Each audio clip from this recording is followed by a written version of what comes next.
2 marbles. There's a hole in the floor here. The goal is to try to get it in the hole. Super simple. Bro, this is actually pretty hard. So our journey started here in Chefchaouen, this beautiful blue city in the north, where we spent just a day before we headed south to a village called Mohammed.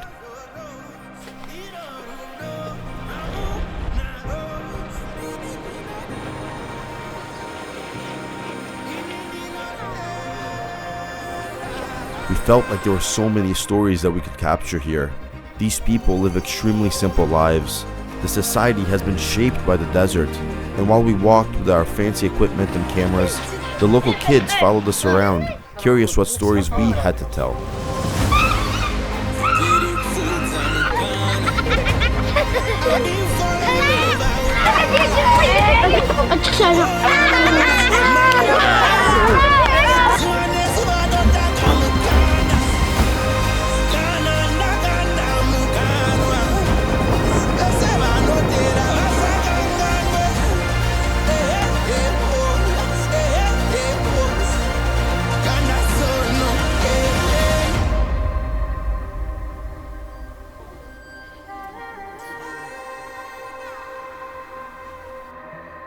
One of those kids was named Mohammed.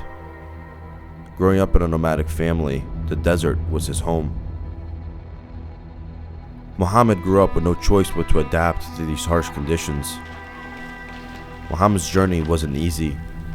Raised in the Sahara, he learned what it meant to live with the earth, a dance of light and shadows across the years where every line on his face was earned under the sun. Living here, he says, you learn to respect the earth and the hard truth that teaches you. My heart belongs to the Sahara, even with all its challenges.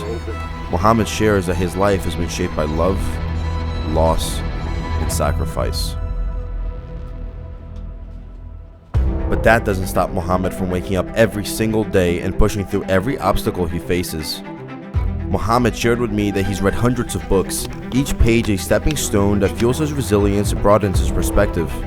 Mohammed's laughter taught me that happiness doesn't depend on comfort, but on perspective. Every step through the sand, every night under the stars has shown me what we might see as obstacles can actually be a path to deeper understanding and appreciation. What I loved the most was the realization that we're both nomads from a different era. And what I consider to be the greatest gift of all, I have the privilege to work while I travel the world.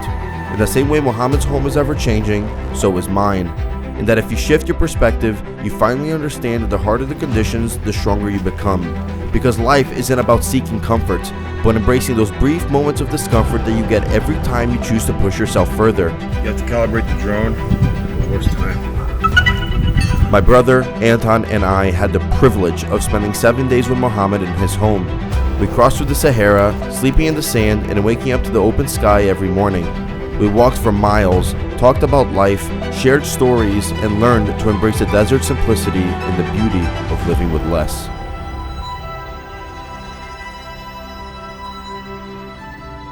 With huge inspiration from Just Kai, I must say that I felt similar to his conclusions.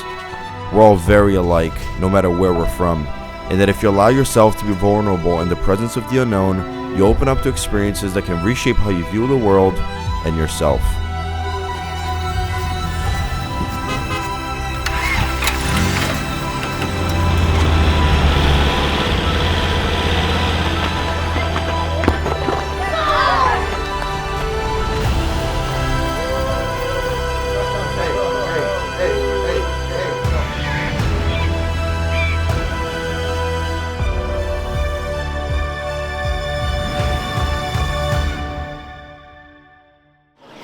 We just arrived in Marrakesh, and there's like so much going on. The city is chaotic, it's alive, there's a chemistry to it. The honks aren't rude as much as they're just letting you know they're passing by. You either fit in or you don't.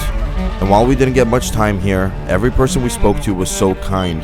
Morocco is a beautiful country, and we're thankful for Mohammed and the people we met here. Oh, and if you get the chance to meet Mohammed, ask him to make you his omelet breakfast special. It's so good.